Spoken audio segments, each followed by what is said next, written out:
അടുത്തത് മീനം രാശിയാണ്. പീസസ് എന്നാണ് അതിന് ഇംഗ്ലീഷിൽ പറയുന്ന പേര്.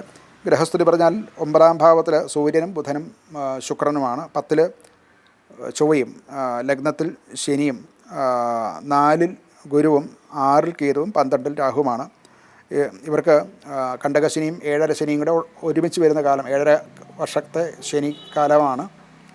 ലഗ്നത്തിലും 12ലും ലഗ്നത്തിലും 1ലും ഈ 3 ഭാവങ്ങളിലായിട്ട് ശനി നിൽക്കുന്ന കാലം 2.5 വർഷം വീതമാണ്. 7.5 വർഷത്തെ കാലമാണ് 7.5 ശനി എന്ന് പറയുന്നത്.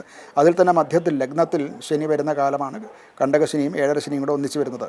പലതരത്തിലുള്ള ബുദ്ധിമുട്ടുകളും ഇവർക്ക് ഉണ്ടാകും. അവരുടെ പ്രവർത്തന മേഖലയിലും ജോലിയിലും ഒക്കെ ഉണ്ടാകും. അതുപോലെ ഇത് വരുമാന മാർഗങ്ങളിലൊക്കെ കുറച്ച് ഉയർച്ച ഇവർക്ക് ഉണ്ടാകാം.